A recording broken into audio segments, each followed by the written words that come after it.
안녕하세요. 가정의학과 전문의 만성피로 스트레스 전문가 이동환입니다.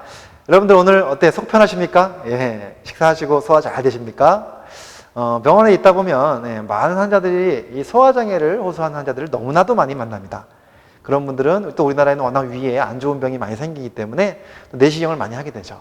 그런데 희한하게도 내시경 검사를 아무리 해봐도 특별한 이상은 없는데 계속해서 소화 기능이 떨어지고 소화장애를 호소하시는 분들이 굉장히 많은 것 같습니다. 물론 스트레스성도 있고 신경성도 있겠죠. 그래서 그런 분들이 또 많은 약을, 위장약 같은 걸 먹게 됩니다. 그래서 위산가다라는 말 많이 들어보셨을 겁니다. 위산이 자꾸 많아져가지고 그것 때문에 속이 쓰리거나 아프거나 이래가지고 약을 드시는 분들 굉장히 많습니다. 그래서 많은 위장약 중에는 위산을 억제하는 약들이 포함되어 있는 경우가 상당히 많습니다. 그런데 여기서 위산가다라는 말을 한번 짚어보도록 하겠습니다. 이 위산가다라는 말, 원래 위산은요, 위에 원래 산은 굉장히 강산입니다. 보통 pH라 그러죠. 이 산도가 1.5에서 2.5 정도 되는 강산입니다. 거의 식초와 같은 강산인데 이것이 위에 있어도 원래는요, 점액질에 보호가 되어 있기 때문에 속이 정상적으로 쓰이지 않습니다. 점액질이라는 것이 있어서. 근데 위산이 어떨 때 문제가 생기냐? 바로 위에만 있는 것이 아니라 식도로 넘어올 때 역류성 식도염이 생깁니다. 그러면서 굉장히 소화장애와 불편함을 느끼는 경우가 많습니다. 물론 위벽이 헐었을 때도 쓰림을 느끼겠지만 올라올 때 식도에서 느끼는 느낌이 굉장히 괴롭죠. 그럼 도대체 왜 넘어오느냐? 원래요, 정상적으로 식도가 이렇게 쭉 내려가고 위로 넘어갈 때 식도와 위를 중간에 연결되는 부위에 관략근이라는 것이 있습니다. 관략근은 꽉 조여주는 겁니다. 그래서 내려갈 때는 내려가지만 다시 올라오는 거는 안 올라가게끔 막아주는 그런 근육의 힘이 강해야 되는데 문제는 관략근이 약해질 때 위산이 역류가 됩니다. 도대체 왜 관략근이 약해질까요? 여러 가지 원인이 있습니다. 일단은 가장 큰 이유가 역시 스트레스입니다. 스트레스 받으면 관략근 힘이 약해져서 위산 역류가 잘 되고요. 그 다음에 음식 중에서는요, 카페인을 많이 드신다든가 술을 많이 드시는 분들이 이게 관략근이 약해집니다. 또 흡연도 하나의 문제가 됩니다. 근데 제가 지금까지 말씀드린 거 한번 보실까요? 스트레스, 카페인, 흡연, 술. 네, 동시에 일어나는 경우죠. 대부분 다. 스트레스 받으면 술 드시고 담배 피시고 커피도 술이랑 술 드시고 커피 많이 드시고 또 같이 많이 합니다.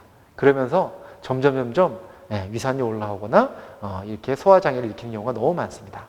자, 이런 것들을 좀 확실하게 우리가 좀 줄여주셔야 되고요. 그 다음에 음식 중에서는요, 기름기가 많은 음식을 드시는 경우도 이렇게 잘 이것이 느슨해져가지고 위산이 잘 올라옵니다. 또는 습관적으로 밤에 너무 늦게 과식을 하고 바로 누워서 주무시는 경우도 좋지 않습니다.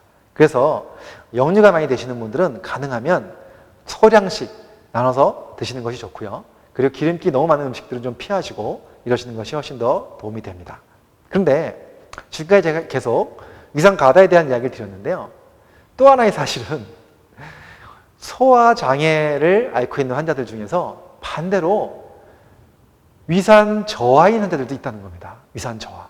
위산이 적게 나와서 오히려 소화가 안 되는 경우가 있다는 거죠. 주로 연세가 좀 드신 분들, 그런 분들은 위산을 분비하는 세포들이 점점 약해지기 때문에 위산이 줄어들어가지고 위산 분비 저하가 오면서 소화장애를 일으킵니다. 이런 경우는요, 병원에 가서 약을 쓰게 되면 약 중에서 혹시라도 위산 억제제가 들어있는 경우가 있고 그런 경우에는 오히려 더 소화가 안 되거나 약을 먹어도 효과를 못 보는 경우들을 볼 수 있다는 것이죠.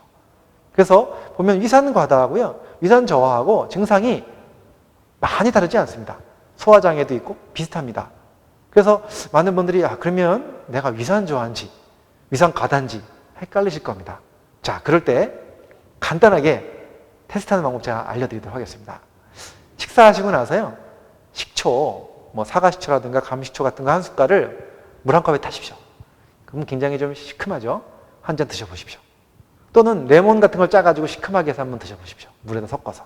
그랬을 때 평상시와 다르게 오히려 더 소화가 잘 되더라 하신다면 그분은 위산 저하일 확률이 높습니다.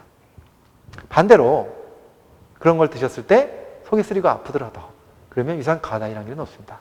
거기에 따라서 약도 달라지는 거죠. 위산 억제제를 쓸 것이냐 아니면 위산 저하일 때는 그러한 조금 더 산이 들어있는 그러한 영양소라든가 소화 효소제 같은 걸 쓸 것이냐에 따라서 조금씩 치료가 달라집니다.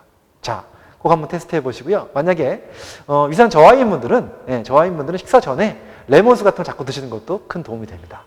이렇게 위산을 우리가 잘 빨리 파악하고 거기에 맞춰서 잘 적절하게 조치를 취하신다면 훨씬 더 건강한 소화 기능을 유지할 수 있을 거라고 생각합니다. 자, 지금까지 가정의학과 전문의 만성피로 스트레스 전문가 이동환이었습니다. 감사합니다.